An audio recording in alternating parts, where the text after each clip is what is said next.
नमो बुद्धाय। नमस्कार दोस्तों, चैनल में आपका दिल से स्वागत है। सही कहा है किसी ने, दूसरे के साथ किया गया बुरा बर्ताव आपके बर्बादी के सारे रास्ते खोल देता है। अगर आप किसी के साथ गलत करते हो तो आपके साथ भी जरूर गलत होगा। उस वक्त शायद ये बात आपको समझ में ना आए, लेकिन देर से ही सही आपके कर्मों की सजा आपको जरूर मिलती है। आप इससे कभी बच नहीं सकते। जो आपने किया है उसका अंजाम आपको हर हाल में भोगना ही पड़ेगा। अगर आप किसी का दिल दुखाते हो या अगर आप किसी के साथ बुरा करते हो तो देर से ही सही, लेकिन कभी न कभी आपको आपके कर्मों का फल भोगना पड़ेगा। आइए इस बात को हम एक कहानी की मदद से समझने की कोशिश करते हैं। गौतम बुद्ध हर दिन की तरह उस दिन भी सभा कर रहे थे। तब तक एक ने उनसे पूछा कि गौतम बुद्ध, कर्मों का फल कैसा मिलता है? कृपया इस बारे में आप मुझे समझाएं। गौतम बुद्धा कहते हैं, एक समय के बाद रामू और श्यामू नाम के एक गांव में दो भाई रहते थे।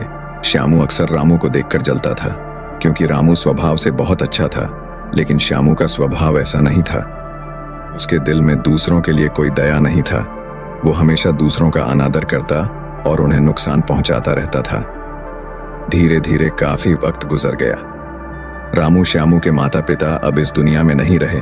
रामू ने खूब अच्छे से उनका अंतिम संस्कार किया और गांव वालों को भोजन के लिए आमंत्रित किया और ब्राह्मणों को दान दक्षिणा देकर उनको विदा दिया। वो हर साल माँ बाप की बरसी के लिए राम हर साल पंडितों को दान देता और भोजन कराता, लेकिन श्याम को यह बात पसंद नहीं। वह उसे अभी भी देखकर जलता। अगले साल रामू ने राजा को बुलाया और राजा के सामने पूरे गांव को खाना खिलाया और दान दिया ताकि उसे माँ बाप स्वर्ग में खुश रह सके। ये सब देखकर राजा श्याम से बोलते हैं, श्यामू, तुम्हारा भाई तुम्हारे माँ बाप के लिए इतना कुछ करता है, तुम ये सब क्यों नहीं करते? क्या तुम्हें समझ नहीं है कि तुम भी अपने माँ बाप के लिए कुछ ऐसा ही करो? श्याम में कुछ नहीं बोला और वहां से चला जाता है। वो इस बात को लेकर गुस्सा होता है कि आज रामू की वजह से उसकी राजा ने बेइज्जती कर दी। वो अपने अपमान का बदला लेने के बारे में सोचता है और अगले दिन एक ढोंग करना शुरू करता है। नगर के सामने जोर जोर से चीखने लगता है, मेरे माँ बाप मेरे सपने में आए थे, वो स्वर्ग में खुश नहीं है। वो चाहते हैं कि कोई उन्हें वहां जाके खाना बना के खिलाए, वो तभी खुश रहेंगे। उन्होंने मुझे सपने में कहा था, जो रामू को मेरे पास भेज दो, वो उनकी बहुत सेवा करता है, वो इसके साथ बहुत खुश रहेंगे। राजा कहते हैं, ये तो अच्छी बात है, लेकिन इसके लिए तो रामू को मरना पड़ेगा।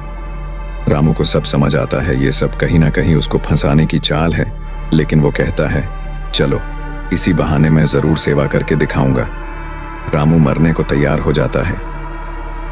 वो राजा से कहता है, राजा, आप अगले दिन नदी किनारे एक नाव का बंदोबस्त कराए। मैं नाव से कूदकर नदी में अपनी जान दे दूंगा और फिर मैं स्वर्ग में जाके माँ बाप की सेवा करूंगा। राजा कहते हैं, ठीक है, अगले दिन ये सारे बंदोबस्त कर दिए जाएंगे। रामू नदी से कूद जाता है और सारे गांव में सबको पता लग जाता है कि अब राम इस दुनिया में नहीं रहा। अब वो भी माँ बाप की सेवा करने के लिए स्वर्ग चला गया। श्यामा बहुत खुश था कि उसका इकलौता भाई दुनिया में नहीं रहा। जो भी राजपाट और जमीन है, अब वो सब उसका मालिक बनेगा। धीरे धीरे काफी दिन गुजर चले। एक दिन अचानक से राजा के दरबार के बाहर रामू बैठा होता है और जोर जोर से रो रहा होता है। राजा के सिपाही दरबार में ले जाते हैं और बोलते हैं, ये चमत्कार कैसे हुआ? तुम जिंदा कैसे हो? ये सब क्या बला है? फिर राम बताता है, मैं स्वर्ग में गया था, मैंने वहां देखा, लेकिन मेरे बाबा अब भी खुश नहीं हैं। वो मेरे पे गुस्सा हो रहे थे। उन्होंने मुझसे बोला, मैं वैसे खाना बनाने भी नहीं आता तुमसे। अच्छा तो श्याम है, वो अच्छा खाना बनता है, इसलिए तुम जाओ और तुम उसे भेज दो। राजा श्याम को बुलाते सारी बात बता देते हैं कि तुम्हारे भाई ने तुम्हारे माँ बाप के लिए इतना त्याग किया है, लेकिन अब तुम्हारी बारी है। क्या तुम उनके लिए ऐसा कुछ नहीं करोगे? श्याम को अब ना चाहते हुए भी आखिर ये काम करना ही पड़ा है। अगले दिन फिर से सारी तैयारी कराई जाती है, लेकिन राम ने सोचा कि अगले दिन मैं जाऊंगा ही नहीं। अगले दिन मैं शहर छोड़कर कहीं चला जाता हूँ। फिर राम ने राजा को सारी बात बता दी थी। दरअसल वो जिंदा कैसे बचा, उसने पहले ही मछुआरे से अपनी बात कह रही थी कि वो उसकी जान बचाएगा। मछुआरे उसकी जान बचाई और वो 1 महीने तक नगर के बाहर रखा और सही वक्त आने पर राजा के दरबार में उपस्थित हुआ। वो वैसा सिर्फ उसको सबक सिखाने के लिए करना चाहता था। राजा बोले, चलो अच्छी बात है, लेकिन उधर श्यामनगर छोड़ने का प्लान बना चुका था कि अगली सुबह वो वहां नहीं जाएगा।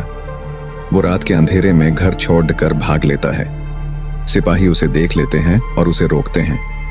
वो द्वारपाल के साथ लड़ाई करता है और एक को धक्का देकर वहीं गिरा देता है और पत्थर पर गिरने की वजह से उसे सिर को चोट लगती है और एक सिपाही वहीं मर जाता है। आखिरकार ये सारी बात राजा को पता लग जाती है। राजा उसे माफ करने वाले थे, लेकिन वो अब और गुस्सा हो जाते हैं।